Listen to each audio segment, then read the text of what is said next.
Welcome back to the next module.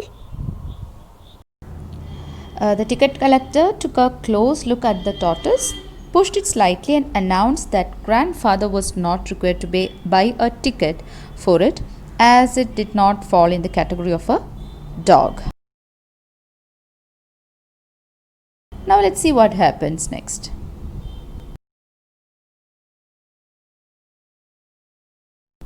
So the writer's grandmother finally came to know of Toto's presence in the house.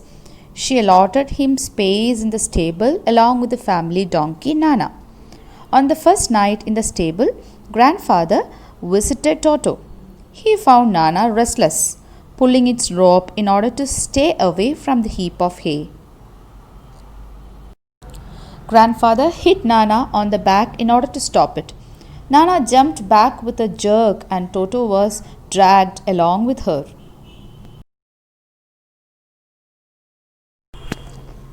In the winter season, Toto enjoyed having a warm bath. He would pretend to be selfish and before starting his bath, he would check the temperature of the water. He would copy the writer and stepped into the tub 1 foot at a time. Finally, he would sit in the water with his face out of it. Then he would rub himself with soap. When the water became cold, he would run out of it to the stove in the kitchen in order to dry himself. Toto got annoyed if he was laughed upon. He would get hurt and then refuse to take bath. The writer recollects an incident when Toto had almost boiled himself.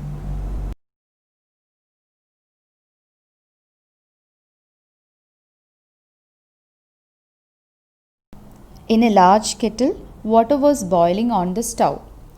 Toto climbed up to the stove and removed the lid from it.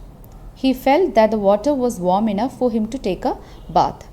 He entered the kettle with his head out of it. When the water started boiling, it became hot for Toto. He thought of coming out of the kettle, but as the temperature outside was cold for him, he stayed in it. Toto kept on jumping in the kettle for a while. It was when the writer's grandmother arrived that she took the half-boiled monkey out of the kettle.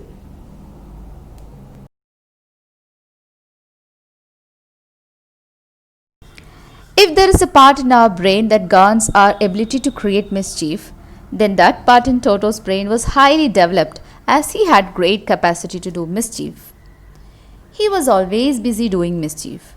Whenever the writer's aunts passed him, he tried to tear their dresses.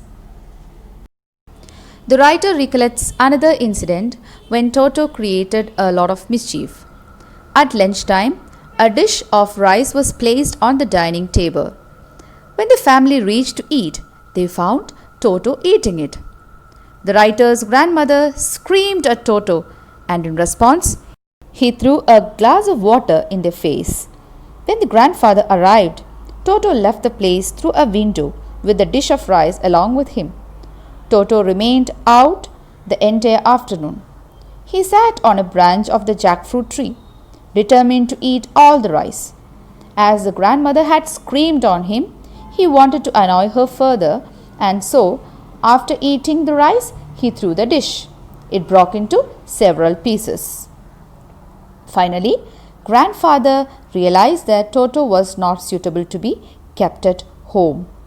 They could not afford the frequent losses that he gave them. He took clothes, curtains, wallpapers, and broke dishes.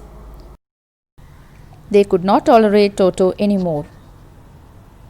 So the grandfather sold Toto back to the same Tonga driver for a sum of 3 rupees.